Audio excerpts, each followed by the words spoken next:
no-gi stuff. Little handle, he's kind of moving, trying to push me away. Start looking for that, get underneath. Hand goes to the armpit, thumbs up, put pressure inside, and I pull that lapel out. You guys are playing with the gi. If not, just keep your elbows nice and tight and keep playing with the no-gi stuff, right? So, squeeze, squeeze, squeeze. Initially, when I'm squeezing everything tight, I'm looking that direction, I'm gonna go that direction. So that's where my foot goes first, right? So I step, if that foot stays in, shin on shin, squeeze everything tight, kick that foot back, switch, pull him into me, heel toe. Now my head looks the other direction so I can get my body moving that way. And I keep my elbows nice and tight because guys are gonna be trying to come over for come over type grips. But when I have this lapel, I don't have any threat of that to happen. With no-gi, just need to keep my elbows nice and tight and then keep my body in the center line of his body. Shoulder pressure, really important. Head looks the other direction. Move that knee out of the way. Here, shoulder pressure into a sternum. All my weight is on his body. My hips are a little bit higher than my head, and I'm driving into the mat with all my weight onto his body. If your knees are ever on the mat, that means there's weight that's not on my opponent. So all the time, toes engaged, weight on top of these people, and use gravity as your friend. Prevent a little bit of movement and then take advantage of that movement. What does Heather say? Movement equals opportunities or something like this. That's exactly what happens. So I want to prevent the movement and then give him movement, take those opportunities as I allow them to happen. With this grip, belt line or rib line across his body to his other side hip, across these floating ribs, and then my elbow goes like a Muay Thai uppercut into a sternum, and I put the shoulder pressure here like I'm balancing on like a soccer ball. So as he starts to move, it makes it pretty easy for me to start to control. I start to walk this direction, shelving that leg, look up for this near side elbow, get deep underneath, clamp onto that wrist, move my body, start Adam's family walking that thing out if I can. If the guy's really strong, keeps the elbow tight, I just move my body.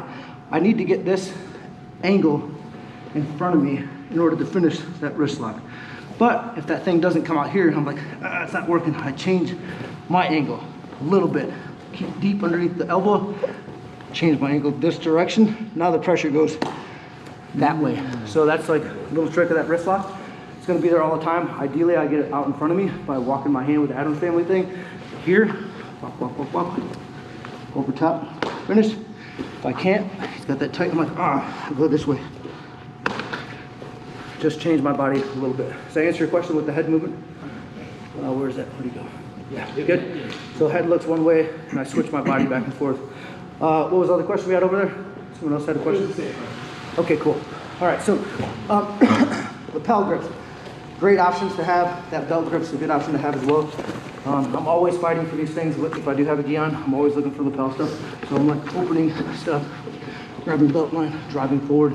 Thumbs up if you guys are playing no-gi, preventing those pummeling type motions. I like thumbs up, hands in the armpit, makes it harder for him to pummel inside.